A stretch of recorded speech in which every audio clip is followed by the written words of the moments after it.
And then what I'm going to do is I'm going to go over, I'm going to show up, I'm going to do a presentation, I'm going to do a fantastic presentation, I'm going to make sure he understands exactly what we do, I'm going to sell the heck out of why our opportunity, what we do, and what we do for people is phenomenal. And then I'm going to talk to him how he can make money, and he told me he wanted to make more money. If he says, well, I'm not sure, I'm going to say, listen, you told me when we met earlier that you would do something that where you could make more money and you were going to stay where you're at, and I'm showing a way where you can make 2, 3, 4, 5 times what you make, but yet you're a little bit hesitant. I'm not really understanding that thought process. Can you make that more clear for me?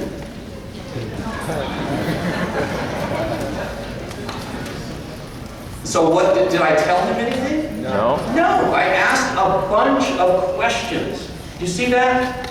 Because when you're asking questions, you pull people towards you, and when you tell people stuff, you push them away. Okay, that's how it works. Telling is pushy, asking is pulling. Think of that. Telling is pushy, asking is pulling. Okay? So when you're just, a lot of people say, well, he's a good talker, he talks a lot. He should do great in our business. No. No, those people don't do great because all they do is love to hear their own voice. They don't find out any information. I'm finding out all kinds of information that can help me potentially recruit him. At a minimum, I'm going to turn him into a client because he's got a wife and kids and owns a home and all this stuff. So he's a perfect client even if I don't recruit him, and I know he's in the right market, that the people he knows and shares time with and is friends with or family members, they're going to be in a similar situation. He's going to be an amazing referral base, right? Right. Right? At a minimum. Does that make sense? Yep. So see, but you've got to learn how to do that. If this is not part of what you've done in your life, listen to overcoming objections over and over. You're going to learn how to ask questions in a very non-intrusive way that gets people to give you info, right? And that's what you need. So what I was doing, what was I doing when I'm asking those questions? What was I doing? Anybody know? Qualifying him, right? I want to qualify to see if I should spend more energy trying to meet him or not. If he tells me, no, I'm single and I'm living with 4 other guys in an apartment and I'm having a great time and all that, no. I'm not gonna go any further, okay? Because it's a waste of energy. He's not the right guy, right? But he is the right guy. So then in that case, I'm gonna follow up and follow up and follow up and then follow up some more, okay? That's what I'm gonna do with that person. And even if I don't recruit him, right? Even if for whatever reason I make him a client, but he just can't see himself getting involved, right, with me, what I'm going to do is I'm going to say, you know, Brandon and Lexi, listen, I know right now maybe the timing's not right. I want to apologize because obviously I didn't present this in a way that was compelling for you to say I want to get involved, and I apologize for that right now. But I just think that you guys would be spectacular in our business. I mean, you don't know this because you don't know how our business works, but I know that you two are like, oh, you're so perfect and you would do so well if you were to get involved and just follow our system. I know that beyond a shadow of a doubt. Would you have a problem if I followed up with you and just kept you abreast of what was going on with me and changes in our company? Would you have a problem with that? No problem. I just want you to know when I call you, I don't want you to perceive it like I'm badgering you or hassling you. What I want you to think about every time I call you, every time I contact you, is that I really see amazing potential and qualities in you that I think could turn into huge success. So I want you to think of it, and because I want you to be honored when I call you. I don't want you to ever think like you're being badgered, okay?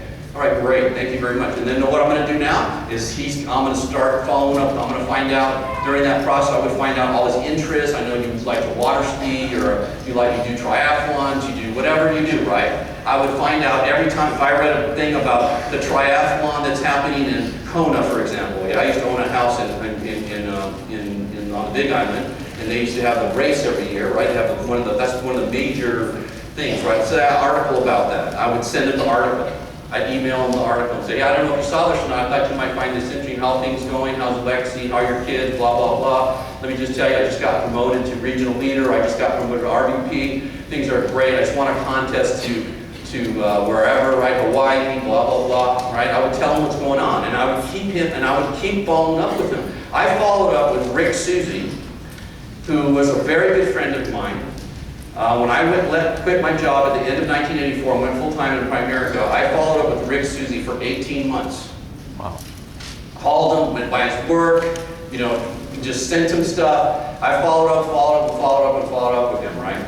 And he kept saying, no, no, no, it's not for me, no. And then one day, he was supposed to get a bonus from work, right, for work he'd done, and he didn't get the bonus. He went to complain. The boss, Skip says, who's one of our boss who worked at the same company, told him, you're lucky to have a job, Rick. And Rick goes, what? You know, and he got, would you get upset if somebody said you're lucky to have a job when you had qualified to work to receive a bonus, but you didn't get the bonus, and they didn't give it to him just because they didn't want it to pay him, right? Wow. So he got really upset, obviously.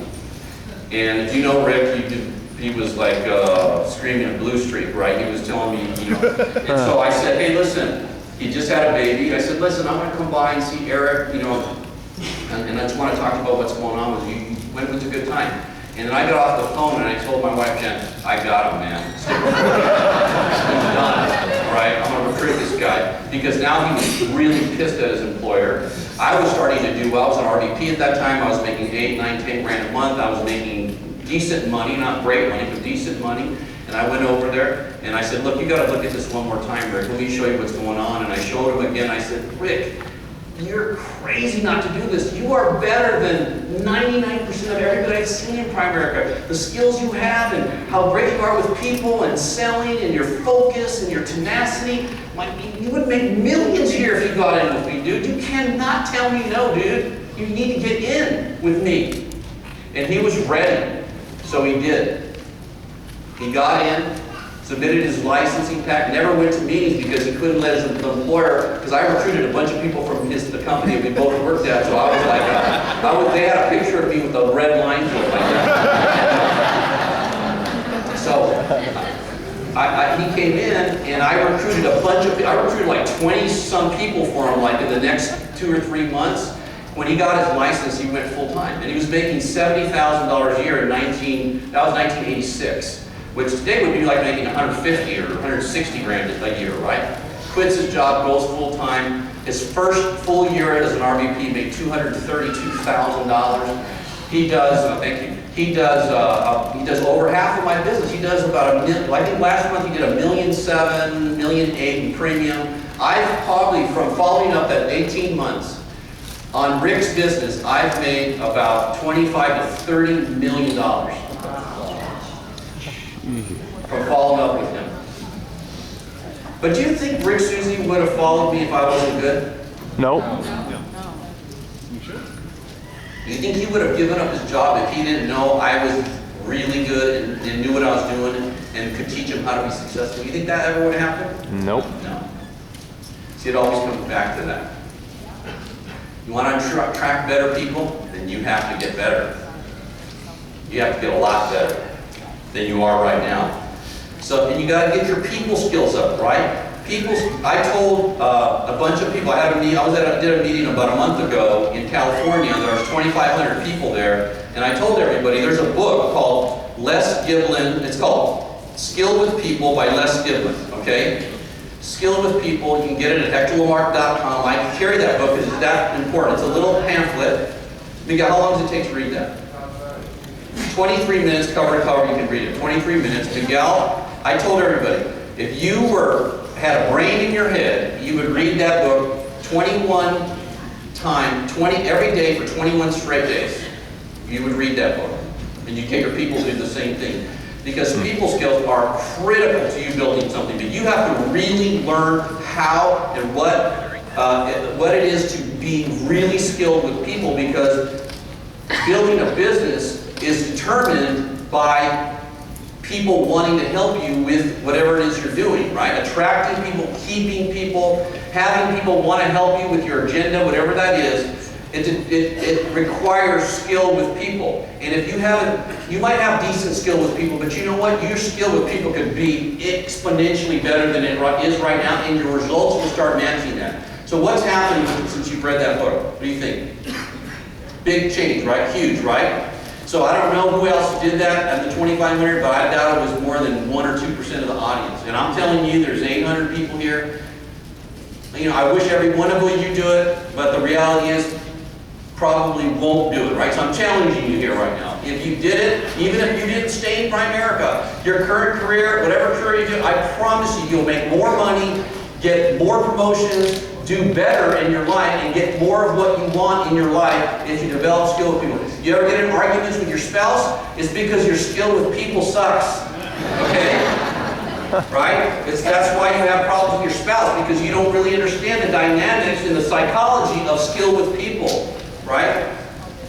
You learn that, and I promise, your kids, you want to have better relationship with your children, you want to get them to do more of what they should do, then grow your skill with people. Because guess what? Your kids are actually our people too. Okay?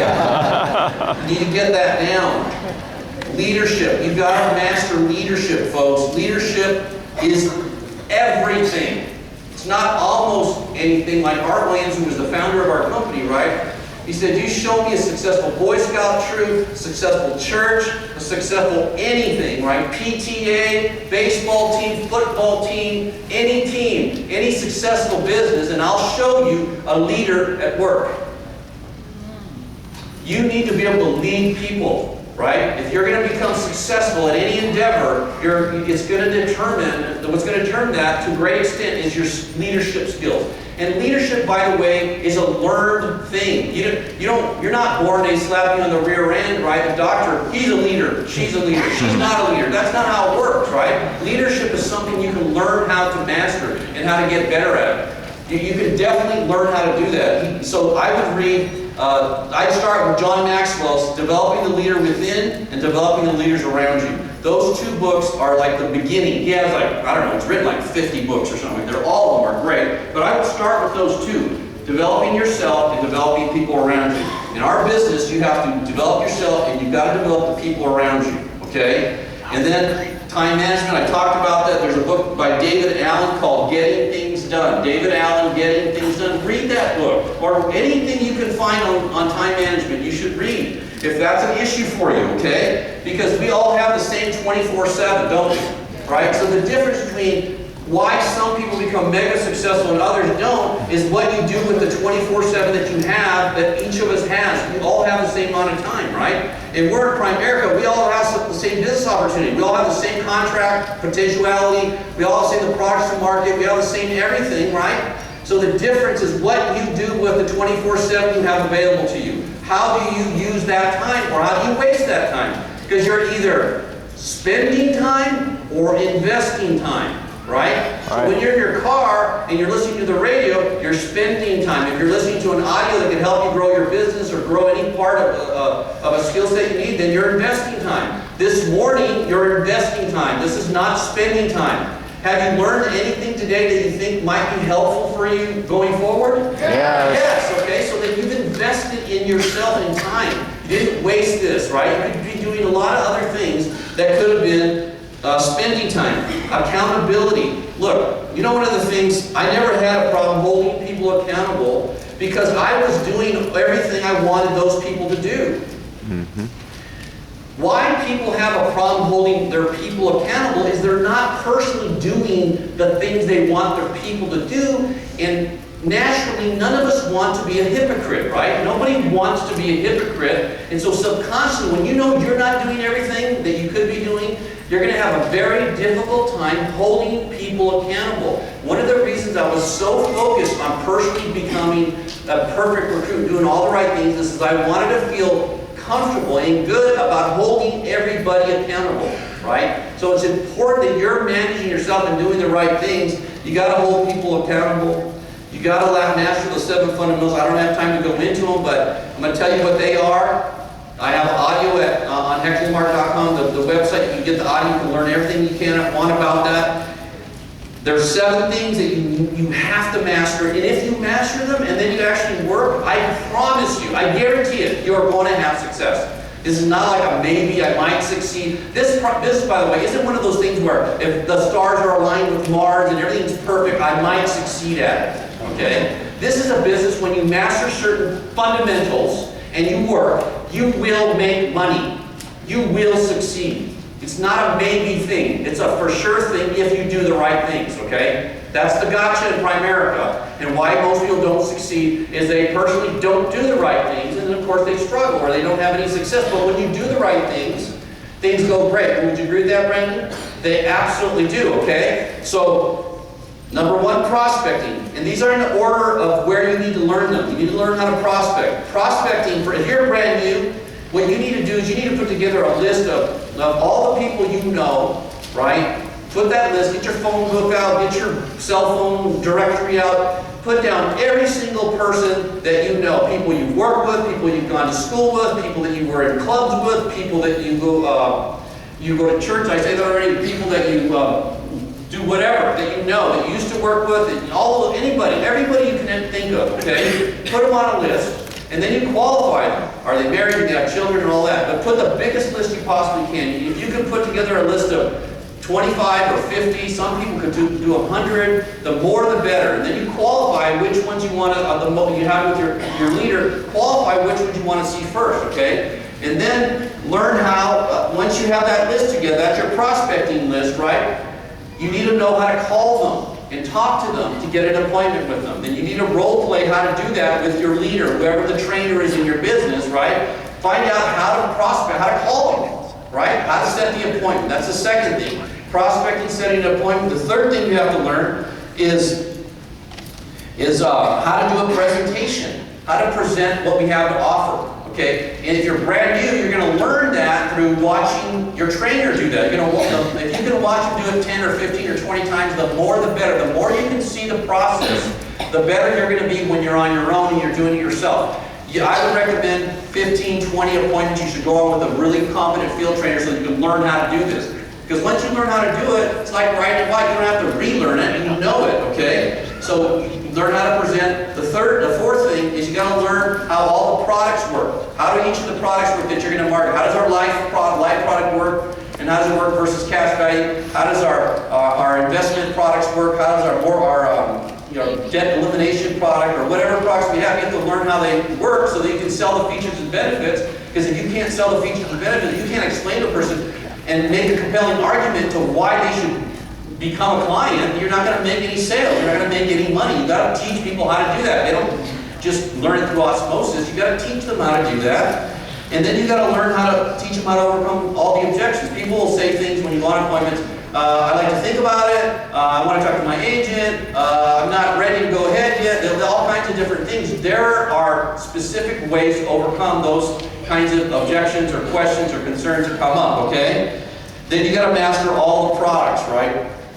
And then you got to learn how to recruit somebody at the kitchen table, because this business, I built my business at the kitchen table. I recruited almost nobody in a meeting personally, okay? I recruited everybody I personally ever recruited. I went to their home, I met with them one-on-one because I wanted to make sure, that they understood everything, and then I brought them to a meeting, and the meeting solidified what I talked about. That's how I recruited people, okay? And our recruiting ratio, folks, when I wanted to recruit somebody, it was pretty much 80, 90% to 100% that I was going to recruit that person if I wanted to recruit them. I made such a compelling argument, and I showed them and overcome all their fears and questions, and I closed them on getting involved with me. Because I would tell them straight up, hey, Miguel, if you get involved with me and you follow my example, you listen to me, and you do what I teach you how to do, it's literally impossible for you to fail. I will not let you fail, okay?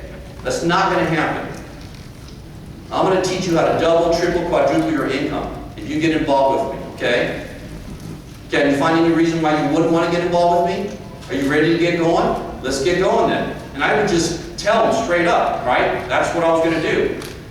Can you do that if your skill set's low and your knowledge base and your self-confidence low? You can't do that. You can't do that, but you should be able to do that. And then you got to get people's lists and get them in the field, folks. The bottom line, I talked about a lot of different stuff and mostly about working on yourself, but let me just tell you what happens when you do all this, okay? I've been financially independent since 1988.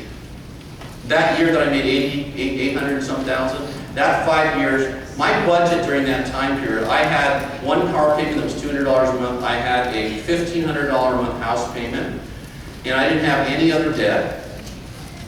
And I lived in an 1,800 square foot tract home. I was making a lot of money in that little budget. My personal budget was about $300 to $3,500 a month. My business budget was probably about $2,500 a month at that time. So it was about $5,000 to $6,000, right? And so during that time frame, I made about $1.5 million. And so my budget was about 500,000 of that. I saved, I don't know, after taxes, I probably saved $600,000, $700,000, $800,000. And based on my budget, I was financially independent. I've been financially independent for a long time.